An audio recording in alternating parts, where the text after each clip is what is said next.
नमस्कार। आज हम इतिहास शिक्षण के फर्स्ट यूनिट से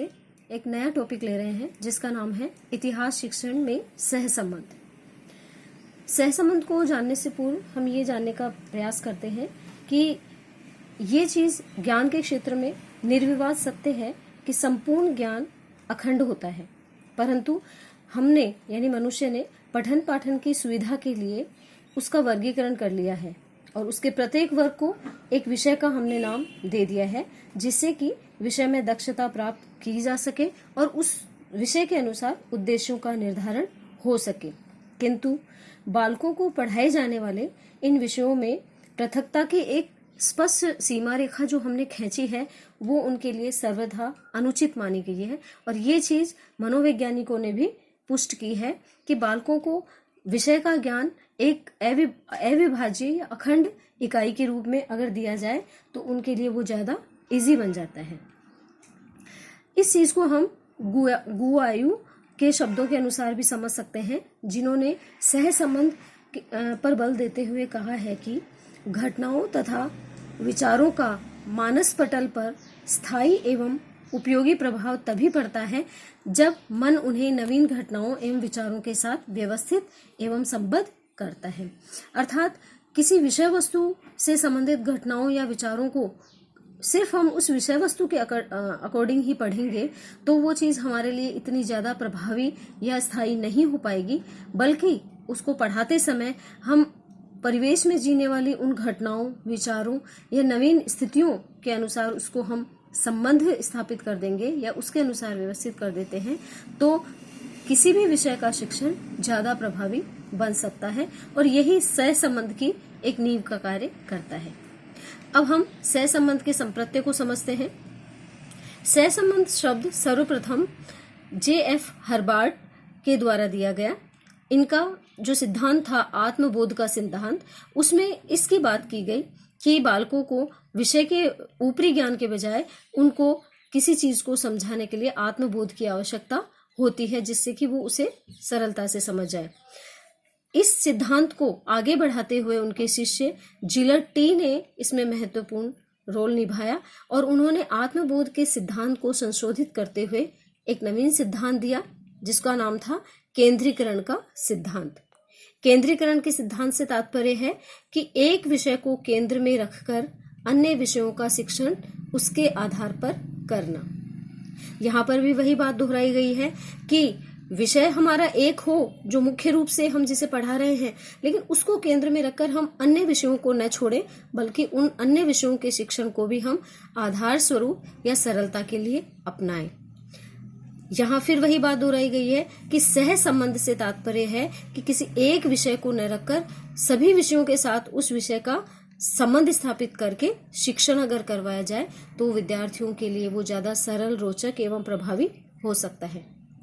अगर हम सहसंबंध के शाब्दिक अर्थ को देखें तो सहसंबंध का शाब्दिक अर्थ है परस्पर संबंध, यानी विभिन्न विषयों में पारस्परिक संबंध स्थापित करके पढ़ाना ही सहसंबंध कहलाता है।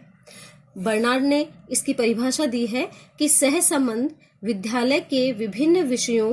को यथासंभव एक दूसरे से संबंधित करने का प्रयास करता है। अर्थात सहसंबंध वह है जो विद्यालय के जितने भी विषय हैं उनको जहां तक उनकी आवश्यकता है एक दूसरे के साथ जोड़कर पढ़ाने का प्रयास किया जाता है, जिसके द्वारा इस प्रकार हमने सहसंबंध के संप्रत्यय को समझने का प्रयास किया। अब हम सहसंबंध के उद्देश्यों को देखते हैं कि सहसंबंध किन उद्देश्यों पर निर्भर करके अपनाया गया है हमारे इस पाठ्यक्रम के अंतर्गत। सर्वप्रथम सहसंबंध विद्यार्थियों के पाठ्यक्रम के भार को कम करना इसका उद्देश्य है, यानी विद्यार्थी जिस पाठ्यक्रम को लंबे चौड़े तरीके से पढ़ रहे हैं, एक विषय पर जो बिंदु आधारित है और दूसरे विषय में भी वैसा ही बिंदु उससे संबंधित है, तो उन दोनों को पढ़ाते वक्त एक साथ कोरिलेट करना ही इसका मुख्य उद्देश्य है, जिससे पाठ्यक्रम का भार थोड़ा कम हो सके और बिना मतलब में उन चीजों की या उस टॉपिक की पुनरावृत्ति हो। इसका दूसरा उद्देश्य है विद्यार्थियों के ज्ञान के समग्र रूप से परिचय करवाना, यानी विद्यार्थियों को ज्ञान के किसी एक विषय वस्तु पर आधारित ज्ञान की जानकारी देना नहीं है, बल्कि एक समग्र रूप से उसका परिचय करवाना सहसंबंध का मुख्य उद्देश्य बन जाता है। सहसंबंध का तीसरा उद्देश्य है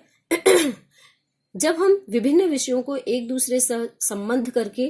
करके पढ़ाएं तो इससे श्रम, शक्ति एवं समय की भी बचत होती है और अधिक समय लेते हुए विषय वस्तु की पुनरावृत्ति होने से रोकी जा सकती है। इसके अतिरिक्त यह संकीर्ण विशिष्टीकरण के दोषों को दूर करता है। सहसंबंध हम जब किसी एक ही विषय पर आधारित होकर उसी का ज्ञान प्राप्त करने की कोशिश करते हैं और ये महसूस करते हैं या विद्यार्थियों के दिमाग में ये चीज आती है कि सिर्फ इस विषय वस्तु में ही हमें ये चीज मिल सकती है, इस चीज से संबंधित जो दोष हैं उनको दूर करने का प्रयास सहसंबंध करता है। यानी सहसंबंध विषय वस्तु या ज्ञान की संकीर्णता को तोड़कर या उसके विशिष्टीकरण को तोड़कर वृहत रूप से सीखने पर बल देता है। ये चीज आज के समय में भी हमने देखी है, या शिक्षण के दौरान यह दोष बार बार हमारे समक्ष आता है कि एक विद्यार्थी ने अगर आर्ट्स के किसी विषय को चयनित कर रखा है, चुन रखा है विशिष्टीकरण के रूप में, तो वो सामान्य विज्ञान या गणित जैसे विषयों पर ध्यान नहीं देता है और यह स्थिति आगे चलकर समाज में जब वो रहता है तो वहां उसके सामने एक परेशानी के रूप में आती है। इसलिए विद्यार्थियों को किसी एक विषय पर केंद्रित न रख के, यानी उस एक विषय के ज्ञान की जानकारी न रखकर उस विशिष्टीकरण, उस संकीर्णता को तोड़ते हुए व्यापक स्तर पर अन्य विषयों के साथ भी उसकी समझ को विकसित करना चाहिए। इसका अगला उद्देश्य है कि यह पाठ को रोचक, आकर्षक एवं प्रभावपूर्ण बनाता है। क्योंकि हम अलग अलग विषयों से अलग अलग उदाहरण लेते हैं, संबंधित उदाहरण लेते हैं, इससे विषय वस्तु हमारी ज्यादा रोचक होती है, बालकों में उस चीज के प्रति एक रुचि और जिज्ञासा जागृत होती है और वहां बच्चा उसको प्रभावी रूप से समझने का प्रयास भी करता है। इसके द्वारा विद्यार्थियों को व्यवहारिक ज्ञान दिया जा सकता है कि सिर्फ एक विषय वस्तु या विषय ही प्रमुख नहीं है जिसे वो पढ़ रहा है, बल्कि विभिन्न विषयों के द्वारा भी उसको ज्ञान दिया जाना, जिससे कि व्यवहार में वो उनको ले तो कोई किसी तरह की कठिनाई उनके समकक्ष ना आए। और इसका अंतिम उद्देश्य है कि इतिहास की अन्य विषयों के अंतर्गत महत्ता का बोध कराना। इतिहास की अपने आप विभिन्न विषयों के साथ क्या उद्देश्य है, महत्ता है, इसको स्पष्ट करना कि अन्य विषयों को भी हम इतिहास से इतर नहीं पढ़ सकते। उसकी विषय वस्तु को जानने के लिए, उसके उद्गम को जानने के लिए, उसके उद्भव या उत्पत्ति काल को जानने के लिए हमें इतिहास का सहारा लेना ही पड़ता है, चाहे वो कोई भी विषय हो, जिसमें हम ज्योग्राफी को भी ले सकते हैं, सिविक्स को ले सकते हैं, हस्तकलाओं से संबंधित या कला के अंतर्गत आने वाले विषयों को भी ले सकते हैं। किसी भी विषय को हम पढ़ाएं वहां इतिहास की अनिवार्यता देखी जाती है। तो इस तरह से इतिहास के विद्यार्थी ये ना सोचे कि हमारा विषय नगण्य है या अन्य विषयों को इसकी आवश्यकता नहीं है, बल्कि इसका महत्व भी सभी विषयों में उतना है जितना आज के परिदृश्य में हम विज्ञान या गणित से संबंधित विषय को महत्वता देते हैं। तो इन उद्देश्यों को मद्देनजर रखते हुए, ध्यान में रखते हुए इतिहास शिक्षण में सह संबंध को स्थान दिया गया है। उद्देश्यों के उपरांत अब हम सह संबंध कितने प्रकार का होता है तो प्रकारों को देखेंगे। थट एवं गेरबेरिच के अनुसार इन्होंने इसके प्रकारों को 3 भागों में विभाजित किया है। पहला है शीर्षस्थ या वर्टिकल जिसे कहते हैं, दूसरा अनुप्रस्थीय हॉरिजॉन्टल और तीसरा है जीवन से समन्वय, कोरिलेशन विद लाइफ। सर्वप्रथम हम शीर्षस्थ या वर्टिकल सहसंबंध को लेते हैं। शीर्षस्थ सहसंबंध से तात्पर्य है कि जब एक ही विषय के विभिन्न अंगों को तथा खंडों में सहसंबंध स्थापित किया जाए या गत कक्षा की विषय वस्तु का प्रयोग किया जाए तो उसे शीर्षस्थ सह संबंध कहते हैं। मैं इसको इस तरह से भी समझाने का प्रयास करूंगी कि नई कक्षा में जब हम किसी विषय वस्तु को समझना चाहे और वो विषय वस्तु अगर पुरानी कक्षा की या पूर्ववर्ती कक्षा की किसी विषय वस्तु से संबंधित है तो हम उसके उदाहरण लेते हुए उस विषय वस्तु को समझाने का प्रयास करें तो यह वर्टिकल या शीर्षस्थ सह संबंध कहलाता है। इसको हम उदाहरण से समझें तो जैसे अगर इतिहास में हम अकबर महान शीर्षक प्रकरण पढ़ा रहे हैं तो उसको समझाने से पूर्व हमें पता है कि पिछली क्लास में बच्चा मुगल साम्राज्य के बारे में पढ़ के आया है या पिछले पाठ में बच्चे ने मुगल साम्राज्य के विषय में पढ़ा है, तो हम मुगल साम्राज्य से संबंधित जानकारी देते हुए अकबर महान प्रकरण पर प्रकाश डालने का प्रयास करें, तो वहां पर विषय वस्तु बच्चे के लिए ज्यादा सरल, रोचक एवं प्रभावी हो सकती है। रोचक वो इसलिए, प्रभावी वो इसलिए होती है क्योंकि इस विषय वस्तु की जानकारी उसके पूर्व ज्ञान पर आधारित है। तो जब हम पूर्व ज्ञान को नवीन ज्ञान से जोड़ने का प्रयास करते हैं तो वैसे भी शिक्षण काफी प्रभावी हो जाता है। तो यहाँ शीर्षस्थ सह संबंध बनता है जो किसी एक ही विषय के विभिन्न अंगों को, खंडों को या कक्षा में उस विषय वस्तु का प्रयोग करते हुए हम समझाने का प्रयास करते हैं। इसका जो दूसरा प्रकार है वो है अनुप्रस्थीय या क्षैतिजीय सह संबंध, जिसे हॉरिजॉन्टल कोरिलेशन के नाम से भी जाना जाता है। जैसा कि इसके नाम से विदित है कि यह अनुप्रस्थीय या क्षैतिजीय रूप में होता है, यानी कक्षा के किसी अन्य विषय के साथ सह संबंध स्थापित करना इसके अंतर्गत आता है। कक्षा का अन्य विषय, यानी अगर हम इतिहास पढ़ा रहे हैं और वहां हमें आवश्यकता है भूगोल की, यानी भूगोल से संबंधित हम भौगोलिक स्थिति को वहां के विषय में भी अगर हमें समझाना है तो हम भूगोल विषय से संबंधित जानकारी का वहां सहारा लेते हुए बच्चों को उस कॉन्सेप्ट को क्लियर करने का प्रयास करें। तो इस प्रकार का जो सह संबंध होता है, यानी दो विषयों के मध्य कोई एक समान प्रकरण आ जाता है, तो दोनों विषयों से संबंधित उदाहरण लेते हुए हम अगर उस प्रकरण को समझाते हैं तो वो क्षैतिजीय या अनुप्रस्थीय सह संबंध कहलाता है। इसके लिए हमने उदाहरण देखा है कि भूगोल का इतिहास से सह संबंध या साहित्य से सह संबंध, और उदाहरण के रूप में हम ले सकते हैं कि अगर हम वहां पे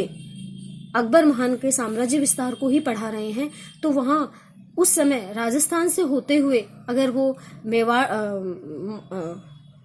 दक्षिण भारत की ओर जाने का प्रयास करते हैं तो राजस्थान की भौगोलिक परिस्थितियां किस प्रकार की है। अगर शिवाजी या मराठा साम्राज्य के विस्तार को हम पढ़ा रहे हैं और मुगल सत्ता के विरुद्ध एक छोटी सी इकाई के रूप में होकर भी वो क्यों सफल हो पाते हैं, इसकी जानकारी अगर हम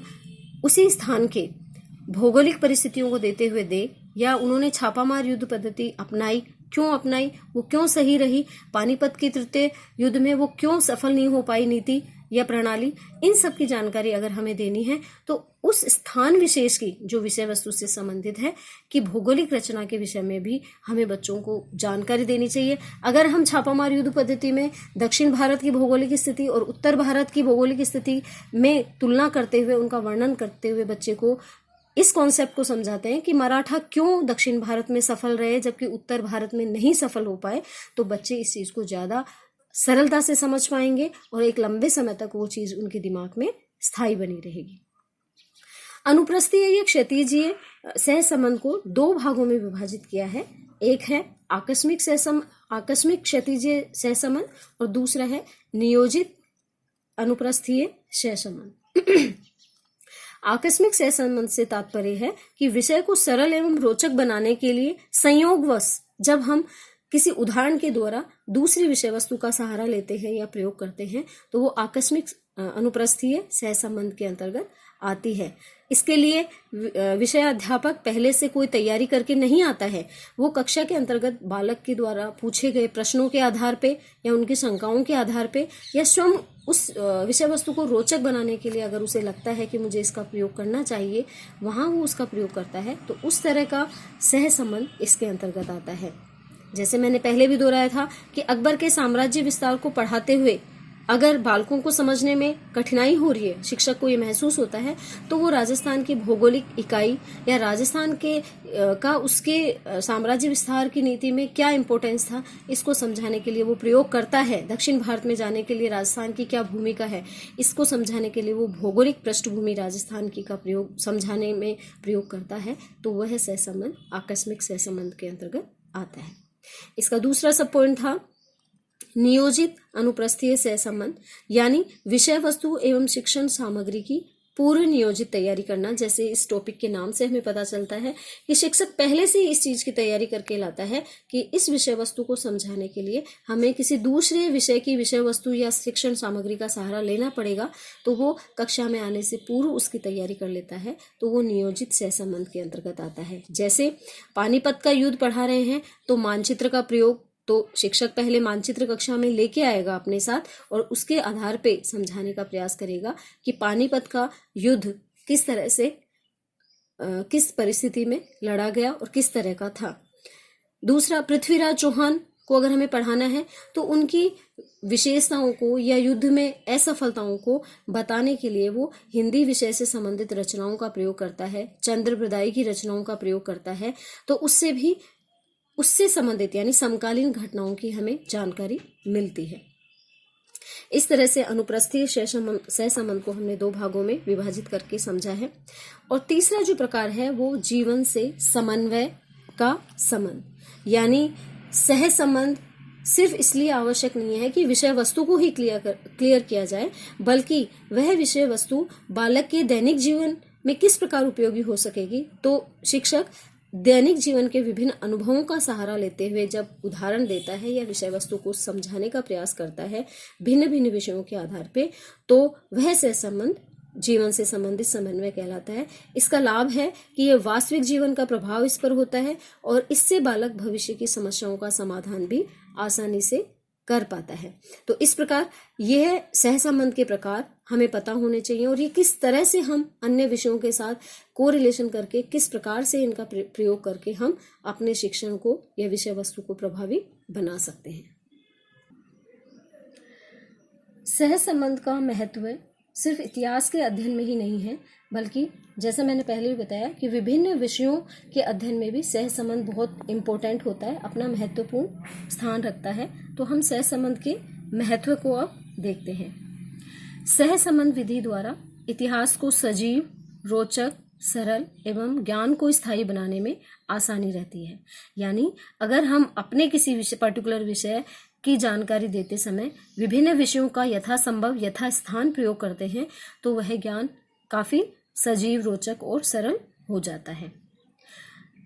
समय समय पर बाल मनोविज्ञान ने भी अपना मत देते हुए कहा है कि बालक अपने ज्ञान को अन्य विषयों के साथ संबंधित करके यदि देखता है तो वह ज्यादा उसके लिए रोचक, प्रभावी एवं लंबे समय तक याद रखने वाला होता है। इसलिए भी सहसंबंध काफी अनिवार्य बन जाता है। इसके अतिरिक्त एक विषय में प्राप्त ज्ञान दूसरे विषय में सहायक होता है। यह मनोविज्ञान में भी काफी निर्धारित किया गया है कि ज्ञान का स्थानांतरण या जो ज्ञान व्यक्ति प्राप्त करता है उसका वो समान परिस्थितियों में दूसरे स्थान पर भी प्रयोग कर सकता है। इसलिए यहाँ पर भी यही बात कही गई है कि एक विषय से प्राप्त ज्ञान दूसरे विषय में के लिए सहायक हो सकता है। इसलिए शिक्षक के लिए आवश्यक है कि वह सहसंबंध के सिद्धांतों का प्रयोग करते हुए अपनी विषय वस्तु को पढ़ाने का प्रयास करें। इसके अतिरिक्त ज्ञान अपने आप में एक इकाई है, वह अखंड है। यह चीज शुरू से ही निर्धारित की गई है कि बालक का मस्तिष्क पृथक पृथक शक्तियों को मिश्रण नहीं कर सकता, वरन वह अविभाज्य होता है। ज्ञान अविभाज्य होता है। इसलिए बालक को विभिन्न विषयों का पृथक पृथक ज्ञान प्रदान करना अमनोवैज्ञानिक या अव्यवहारिक होता है, क्योंकि संपूर्ण ज्ञान अखंड है, अविभाज्य है, या हम कहें कि यह एक इकाई के रूप में है और यही सहसंबंध का मुख्य आधार होता है। अतः ज्ञान को एक इकाई के रूप में हमें बालक तक पहुंचाना होता है, ना कि एक विषय वस्तु के आधार पर हम इसे समझाने का प्रयास करें। और अंतिम इसका महत्व है कि ज्ञान की पूर्णता के लिए सभी विषयों में एकता आवश्यक है, जो सहसंबंध से ही संभव है। यह चीज एक शिक्षक को जानना अनिवार्य है कि अपनी विषय वस्तु पर केंद्रित रहकर वो अपने विषय को पढ़ाए यह सही नहीं है, बल्कि ज्ञान की पूर्णता तभी संभव हो सकती है कि वह अपने विषय को पढ़ाते समय अपने विषय के शिक्षण के साथ साथ आवश्यकता अनुसार दूसरे विषयों को भी उससे संबंधित करे, तभी वह ज्यादा प्रभावी हो सकेगा। इसलिए किसी भी अध्यापक को अपने विषय वस्तु को महत्व ज्यादा न देते हुए उसका अन्य विषयों के साथ भी सहसंबंध स्थापित करते हुए यथास्थान सहसंबंध स्थापित करते हुए प्रयोग करना चाहिए शिक्षण के दौरान, तभी उसका शिक्षण अधिक प्रभावी हो सकता है। इस तरह से आज के हमने इस यूनिट में जिस टॉपिक को लिया था सहसंबंध, उसके हमने कॉन्सेप्ट को यहाँ समझने का प्रयास किया। नेक्स्ट वीडियो में हम इतिहास विषय का अन्य विषयों के साथ किस किस प्रकार का संबंध है, यानी भूगोल के साथ, अर्थशास्त्र के साथ, नागरिक शास्त्र के साथ, विज्ञान के साथ, हस्तकला के साथ एवं साहित्य के साथ किस तरह हम सहसंबंध स्थापित करके अपने शिक्षण को और अधिक प्रभावी बना सकते हैं, इसको हम अगले वीडियो में जानने का प्रयास करेंगे। धन्यवाद।